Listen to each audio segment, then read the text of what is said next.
అస్సలాము అలైకుం వరహ్మతుల్లాహి వబర్కాతుహు. సోదరులారా, సోదరిమణులారా, ఈరోజు చెప్పబోయేటటువంటి విషయాలు అల్లాహ్ సుబ్హానహు వ తఆలా యొక్క కారుణ్యము తన దాసులపై ఎప్పుడు కురుస్తుంది. రండి దాని గురించి కొన్ని విషయాలు తెలుసుకుందాము. అల్లాహ్ సుబ్హానహు వ తఆలా సూరా జుమర్లో తెలియజేస్తున్నాడు 53వ ఆయతులో, ఖుల్ యా ఇబాదియల్లజీ అస్రఫు అలా అన్ఫుసిహిం లా తఖ్నతూ మిర్ రహ్మతిల్లాహ్. అల్లాహ్ తెలియజేస్తున్నాడు, తమ ఆత్మలపై అన్యాయం చేసుకున్న నా దాసులారా, మీరు అల్లాహ్ యొక్క కారుణ్యం పట్ల నిరాశ చెందకండి. ఆ రోజున అల్లాహ్ మీ పాపాలన్నిటిని క్షమించి వేస్తాడు. అంటే దీని అర్థం ఏమిటి సోదరులారా? ఇంకా మనం పాపాలు చేయొచ్చనా? దుర్మార్గాలు, దౌర్జన్యాలు, పాపకార్యాలు, ఎదటి వారిని మోసం చేయడము, అన్యాయం చేయడం, అన్యాయంగా జీవించడము, మద్యం సేవించడము, హరాం చేసినటువంటి మద్యపానాన్ని సేవించడము, వడ్డీ వ్యాపారం చేయడము, వ్యభిచారాల్లో మునిగి తేలడము, ఇలాంటి పాపకార్యాలు ఇంకా చేసేద్దామనా? చెయ్యొచ్చనా?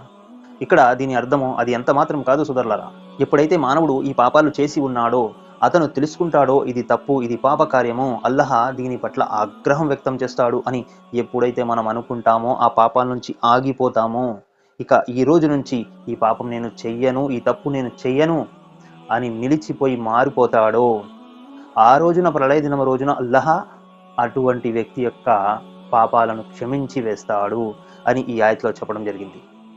అయితే ఇంకొక విషయం, ముఖ్యమైన విషయం సోదరులారా, సోదరిమణులారా, అల్లాహ్ సుబ్హానహు వ తఆలా ఘోరమైన పాపాలను ఇహలోకంలో ఉండగా క్షమించడు. మీరు ఎప్పుడైతే పశ్చాత్తాపం చెందుతారో, యా అల్లాహ్ షిరిక్ వంటి ఘోర పాపాలు చేశాను, ఇకపై నేను ఈ పాపకార్యం చెయ్యను అని ఎవరైతే పశ్చాత్తాపం పడతాడో, ఆ అల్లాహ్ ముందు కన్నీరు కారుస్తాడో, రోదిస్తాడో, అప్పుడు ఆ అల్లాహ్ సుబ్హానహు వ తఆలా ఆ పశ్చాత్తాపానికి అతన్ని క్షమించి వేస్తాడు షిరిక్ వంటి ఘోర పాపాల నుండి. షిరిక్ అంటే ఏమిటి? అల్లాహ్ను కాదని ఇతరులను ఆరాధించడము, లేదా అల్లాహ్కు సాటి కల్పించడము. అల్లాహ్తో అవుతుంది, ఆయన వల్ల కూడా అవుతుంది అని అనడము, అలాంటి పనికి పాల్పడడము, ఇవి షిర్క్ అవుతున్నాయి. ఈ పాపాల నుండి అల్లాహ్ ఎప్పుడు క్షమిస్తాడు? ఇహలోకంలోనే, ఇక్కడ ఉండగానే మనము పశ్చాత్తాపడతాము, అప్పుడు అల్లాహ్ సుబ్హానహు వ తఆలా మన యొక్క పాపాలను క్షమిస్తాడు. దీని గురించి అల్లాహ్ సుబ్హానహు వ తఆలా సూరా గాఫిర్లోని 3వ ఆయతులో ఈ విధంగా తెలియజేస్తున్నాడు, పాపాలను క్షమించేవాడు, పశ్చాత్తాపాన్ని అంగీకరించేవాడు, ఇష్టపడేవాడు ఆయన అల్లాహ్ తప్ప వేరొక ఆరాధ్య దేవుడు లేడు. మీరంతా కూడా ఆయన వైపునకే మరలిపోవాల్సి ఉంది అని అల్లాహ్ ఇక్కడ అంటున్నాడు. అంటే ఇక్కడ మనం పశ్చాత్తాపం చెందితే మన యొక్క ఘోర పాపాలు క్షమించబడతాయి. అప్పటి వరకు మన యొక్క పాపాలు క్షమించబడవు.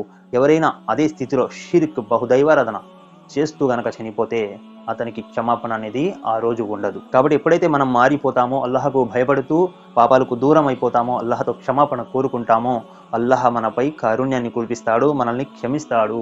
అల్లాహ్ అమితంగా కరుణించేవాడు సోదరులారా. ఆ అల్లాహ్ ఎంతలా క్షమిస్తాడు అంటే తన దాసుల్ని, ఈ హదీసు వినండి, ఈ హదీసు చెప్పిన మాటను ముగిస్తాను ఇన్షా అల్లాహ్. సహీహ్ అల్ బుఖారీలో వస్తుంది, దైవ ప్రవక్త ముహమ్మద్ సల్లల్లాహు అలైహి వసల్లం వారు చూస్తున్నారు, ఒక స్త్రీ ఒడిలో చిన్న బాలుణ్ణి తీసుకొని, పాలు తాగే పసి బాలుణ్ణి తీసుకొని అటు ఇటు తిరుగుతుంది. అది చూసి దైవ ప్రవక్త ముహమ్మద్ సల్లల్లాహు అలైహి వసల్లం వారు సహాబాలతో అంటారు, ఏమని? ఆ స్త్రీ ఆ బాలుణ్ణి మంటల్లో ఏమైనా విసిరేస్తుందా ఆ బాలుణ్ణి అని అంటే, సహాబాలు అంటారు, ఓ దైవ ప్రవక్త, ఆ స్త్రీ అలా ఎందుకు చేస్తుంది? కన్న తల్లి కన్న బిడ్డను మంటల్లో ఎలా వేస్తుంది? తల్లి ప్రేమ దానికి ఒప్పుకోదు కదా అని అంటారు.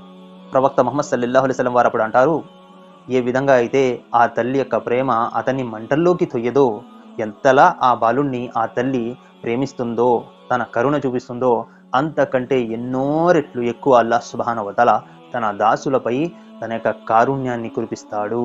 అల్లాహు అక్బర్. ఇదండి, అల్లాహ్ సుబ్హానహు వ తఆలా మానవులపై కరుణ చూపిస్తాడు. ఈ విధంగా మనం మారినప్పుడే అల్లాహ్ యొక్క కారుణ్యం మనపై ఉంటుంది తప్ప, ఇష్టాసార జీవితం గడిపే వారిపై అల్లాహ్ యొక్క కారుణ్యం ఉండదు, కేవలం ఆగ్రహం ఉంటుంది. ప్రళయ దినం రోజు ఆ వ్యక్తి పూర్తిగా నష్టపోతాడు. కాబట్టి సోదరులారా, సోదరిమణులారా, మన పాపాలపై మనం పశ్చాత్తాపడుతూ అల్లాహ్తో దువా చేస్తూ ఉండాలి.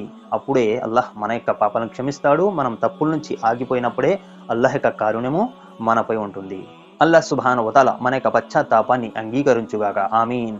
అస్సలాము అలైకుం వరహ్మతుల్లాహి వబర్కాతుహు.